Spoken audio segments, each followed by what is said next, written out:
नमस्कार। आज हम बीए द्वितीय वर्ष की हिंदी की पुस्तक में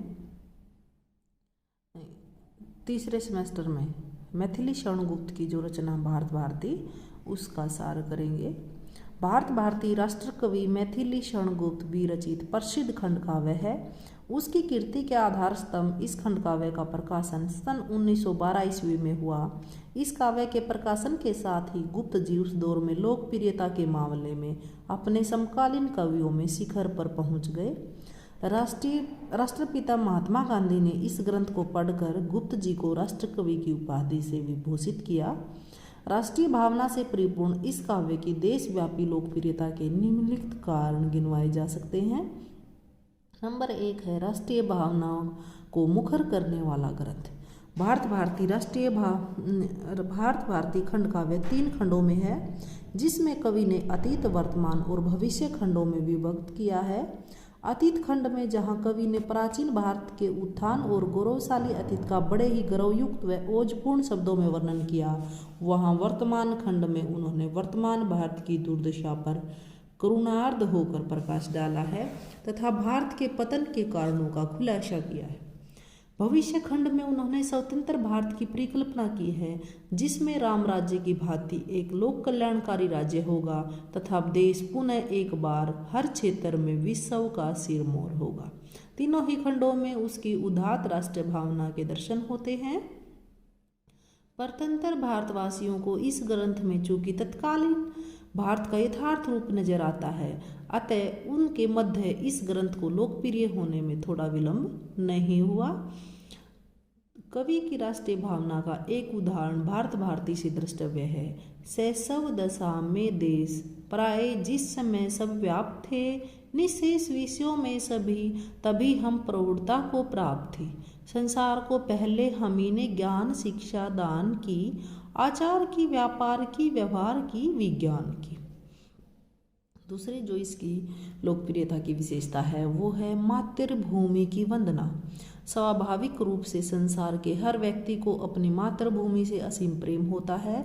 इस पर भी यदि किसी की मातृभूमि परतंत्र हो तो व्यक्ति का मातृभूमि के प्रति प्रेम और भी बढ़ जाता है। गुप्त जी ने भारती की रचना करके आम आदमी के अपनी मातृभूमि के प्रति विचारों को अभिव्यक्ति दी है। यह अभिव्यक्ति भी भारती की लोकप्रियता का एक प्रमुख कारण है। तीसरी जो इसकी विशेषता है वो है महापुरुषों का यशोगान।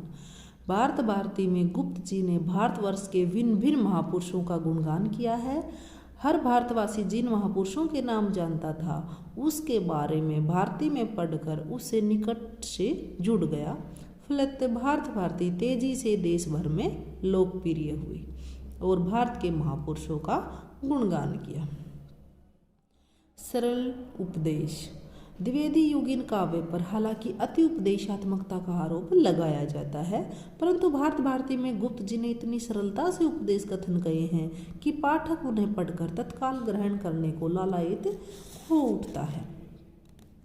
यह सरल उपदेशात्मक भी भारत भारती की लोकप्रियता का एक प्रमुख कारण रही है। भारत भारती में उन्होंने परिवार, समाज, धर्म, समय, प्रकृति आदि के विषय में अत्यंत सरलता से उपदेश दिए हैं। यही नहीं, उन्होंने भाग्यवादिता को छोड़ने, पुरुषार्थ करने, परस्पर मिलकर रहने और रूढ़ियों को तोड़ने एवं समय का रूप पहचानने संबंधी उपदेश भी दिए हैं। सरल भाषा शैली। मैथिली शरण गुप्त जी ने भारत भारती में बहुत ही सरल भाषा शैली को अपनाया है। किसी भी ग्रंथ की लोकप्रियता है जहाँ उसमें निहित भावों पर निर्भर करती है, वहीं उसकी लोकप्रियता में उसकी सरल भाषा का भी अपूर्व योगदान होता है। भारत भारती की लोकप्रियता का भी एक बड़ा कारण उसकी सहज, सरल, सरस भाषा है, जो आम पाठक को अपनी स्वयं की भाषा लगती है।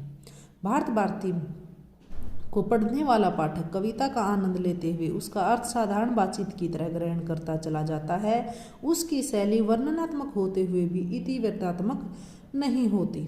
अलंकारों की अधिकता से भाषा बोझिल नहीं होती तथा सरल शब्दों का प्रयोग भारती को बांधता नहीं। ग्रंथ को पढ़ने के लिए किसी सामान्य पाठक को भी बार बार शब्दकोश को खंगालने की आवश्यकता नहीं पड़ती। यही कारण है कि ग्रंथ पाठकों में अतिशय लोकप्रिय हुआ। गुप्त जी की भाषा का एक सरल द्रष्टव्य है। मानस भवन में आर्यजन जिसकी उतारे आरती, भगवान भारतवर्ष में गूंजे हमारी भारती, हो भद्र भाव वेनी वह भारती है भगवते, सीतापते सीतापते गीतामते गीतामते। सीतापते का अर्थ है यहाँ पर भगवान श्री राम और गीतापते का अर्थ है श्री कृष्ण। तो इस प्रकार मैथिली शरण गुप्त जी ने भारत भारती की रचना करके एक बहुत ही अच्छा काम किया है। मैथिली शरण गुप्त आधुनिक युग में द्विवेदी युग के कवि थे। द्विवेदी युग में जो महावीर प्रसाद द्विवेदी थे उसको ये अपना गुरु मानते थे।